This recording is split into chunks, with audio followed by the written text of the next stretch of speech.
Hey there, creepy peeps. Welcome to my channel. If you are new here, welcome back. If you are returning, today I'm going to be talking about the Shudder original movie that is coming out soon on Shudder, Metamorphosis. Really quick, I want to say thank you to my creepy patron peeps for their support of this channel. Thank you guys so much. If you want to find out the perks to being a creepy patron peep yourself, you can follow that link in the description. Like I just said, we are going to be talking about the Shudder original, Metamorphosis.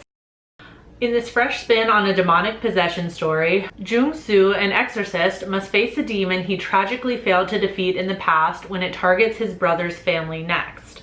The demon assumes the form of different family members to sow confusion and distrust, destroying the unit from within. With his loved ones in peril, Jung-soo must face the demon again at the risk of his own life.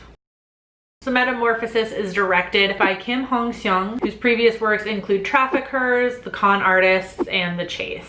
Metamorphosis already did debut in South Korean theaters about mid-2019, like August-ish.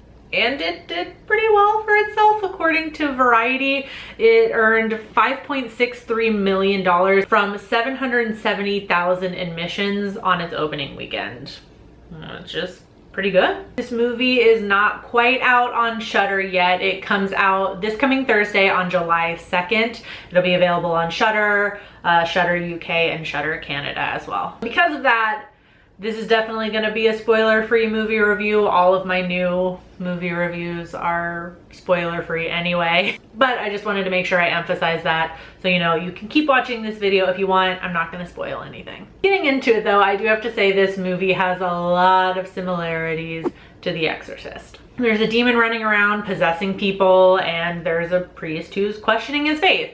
All kind of basic stuff for this subgenre. But the director, Kim Hong-seung, probably saying that wrong by the way, but puts a slightly different spin on this with a demon who takes the form of different people to effectively tear the family apart. Plus the fact that the demon is specifically targeting this priest who already failed to defeat the demon one time already. I personally really liked that aspect, although I do have to say I wish it wasn't quite so obvious in the movie that somebody was possessed. They immediately start acting completely different and creepy and just weird. They're just acting possessed, you know what I mean? I think if they made it a little more subtle when a character was possessed, at least in the beginning, it would have gone a long way to build up that tension, because we as an audience would be playing the like, are they or aren't they possessed game.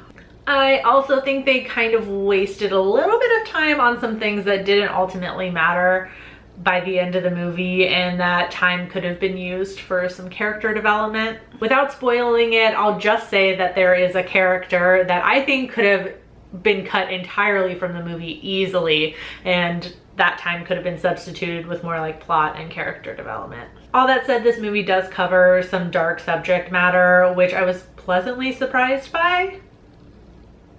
Bit of a weird thing to say. I think it would have been cool to see some of those dark subjects explored a little bit more, but I like that they were at least included in the first place.